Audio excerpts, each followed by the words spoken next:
ان پر کوڑے برسانے کے لیے ٹکٹکیاں لگی رہیں، بلکہ اس کا منشا یہ ہے کہ لوگ اس کا ارتکاب نہ کریں اور کسی کو اس پر سزا دینے کی نوبت ہی نہ آنے پائے۔ وہ سب سے پہلے آدمی کے نفس کی اصلاح کرتا ہے،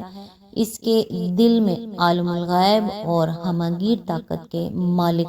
خدا کا خوف بٹھاتا ہے، اسے آخرت کی باز پرس کا احساس دلاتا ہے جس سے مر کر بھی آدمی کا پیچھا نہیں چھوٹ سکتا۔ اس میں قانون الہی کی اطاعت کا جذبہ پیدا کرتا ہے جو ایمان کا لازمی تقاضا ہے، اور پھر اسے بار بار متنبہ کرتا ہے کہ زنا اور بے عصمتی ان بڑے گناہوں میں سے ہے جن پر اللہ تعالیٰ سخت باز پرس کرے گا۔ یہ مضمون سارے قرآن میں جگہ جگہ آپ کے سامنے آتا ہے۔ اس کے بعد وہ آدمی کے لیے نکاح کی تمام ممکن آسانیاں پیدا کرتا ہے۔ ایک بیوی سے تسکین نہ ہو تو 4 تک سے جائز تعلق کا موقع دیتا ہے۔ دل نہ ملے تو مرد کے لیے طلاق اور عورت کے لیے خلا کی سہولتیں بہم پہنچاتا ہے، اور ناموافقت کی صورت میں خاندانی پنچایت سے لے کر سرکاری عدالت تک سے رجوع کا راستہ کھول دیتا ہے، تاکہ یا تو مصالحت ہو جائے یا پھر زوجین ایک دوسرے سے آزاد ہو کر جہاں دل ملے نکاح کر لیں۔ یہ سب کچھ آپ سورہ بقرہ، سورہ نساء اور سورہ طلاق میں دیکھ سکتے ہیں، اور اسی سورہ نور میں آپ ابھی دیکھیں گے کہ مردوں اور عورتوں کے بن بیاہے بیٹھے رہنے کو ناپسند کیا گیا ہے، اور صاف حکم دے دیا گیا ہے کہ ایسے لوگوں کے نکاح کر دیے جائیں، حتیٰ کہ لونڈیوں اور غلاموں کو بھی مجرود نہ چھوڑا جائے۔ پھر وہ معاشرے سے ان اسباب کا خاتمہ کرتا ہے جو زنا کی رغبت دلانے والے، اس کی تحریک کرنے والے اور اس کے لیے مواقع پیدا کرنے والے ہو سکتے ہیں۔ زنا کی سزا بیان کرنے سے 1 سال پہلے سورہ احزاب میں عورتوں کو حکم دے دیا گیا تھا کہ گھر سے نکلیں تو چادریں اوڑھ کر اور گھونگھٹ ڈال کر نکلیں، اور مسلمان عورتوں کے لیے جس نبی کا گھر نمونے کا گھر تھا، اس کی عورتوں کو ہدایت کر دی گئی تھی کہ گھروں میں وقار اور سکینت کے ساتھ بیٹھو، اپنے حسن اور بناؤ سنگار کی نمائش نہ کرو، اور باہر کے مرد تم سے کوئی چیز لیں تو پردے کے پیچھے سے لیں۔ یہ نمونہ دیکھتے دیکھتے ان تمام صاحب ایمان عورتوں میں پھیل گیا جن کے نزدیک زمانہ جاہلیت کی بے حیا عورتیں نہیں بلکہ نبی صلی اللہ علیہ وآلہ وسلم کی بیویاں اور بیٹیاں تقلید کے لائق تھیں۔ اس طرح فوجداری قانون کی سزا مقرر کرنے سے پہلے عورتوں اور مردوں کی غلط ملت معاشرت بند کی گئی۔ بنی سنوری عورتوں کا باہر نکلنا بند کیا گیا، اور ان اسباب و ذرائع کا دروازہ بند کر دیا گیا جو زنا کے مواقع اور اس کی آسانیاں بہم پہنچاتے ہیں۔ ان سب کے بعد جب زنا کی فوجداری سزا مقرر کی گئی تو آپ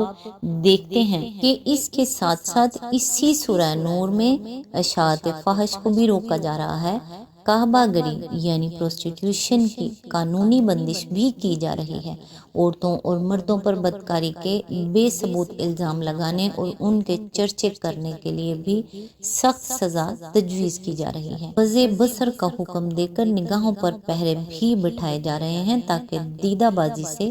حسن پرستی تک اور حسن پرستی سے عشق بازی تک نوبت نہ پہنچے، اور عورتوں کو یہ حکم بھی دیا جا رہا ہے کہ اپنے گھروں میں محرم اور غیر محرم رشتہ داروں کے درمیان تمیز کریں اور غیر محرموں کے سامنے بند سنور کر نہ آئیں۔ اس سے آپ اس پوری اصلاحی سکیم کو سمجھ سکتے ہیں جس کے ایک جز کے طور پر زنا کی قانونی سزا مقرر کی گئی ہے۔ یہ سزا اس لیے ہے کہ تمام داخلی و خارجی تدابیر اصلاح کے باوجود جو شریر و نفس لوگ کھلے ہوئے جائز مواقع کو چھوڑ کر ناجائز طریقے سے ہی اپنی خواہش نفس پوری کرنے پر اصرار کریں، ان کی کھال ادھیڑ دی جائے، اور ایک بدکار کو سزا دے کر معاشرے کے ان بہت سے لوگوں کو نفسیاتی آپریشن کر دیا جائے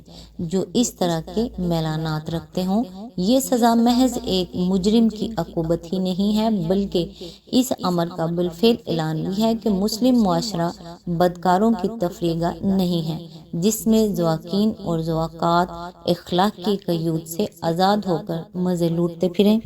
اس نقطہ نظر سے کوئی شخص اسلام کی اس اصلاحی اسکیم کو سمجھے تو وہ بآسانی محسوس کر لے گا کہ اس پوری اسکیم کا ایک جز بھی اپنی جگہ سے نہ ہٹایا جا سکتا ہے اور نہ کم و بیش کیا جا سکتا ہے۔ اس میں رد و بدل کا خیال یا تو وہ نادان کر سکتا ہے جو اسے سمجھنے کی صلاحیت رکھے بغیر مسلح بن بیٹھا ہو، یا پھر وہ مفسد ایسا کر سکتا ہے جس کی اصل نیت اس مقصد کو بدل دینے کی ہو جس کے لیے یہ اسکیم حکیم مطلق نے تجویز کی ہے۔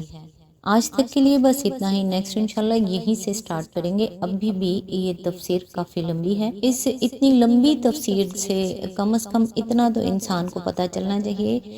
کہ زنا کتنا بڑا جرم ہے۔ آج تک کے لیے اتنا ہی، نیکسٹ انشاءاللہ یہیں سے سٹارٹ کرتے ہیں۔ تب تک کے لیے دعاؤں میں یاد رکھیے گا۔ اللہ حافظ۔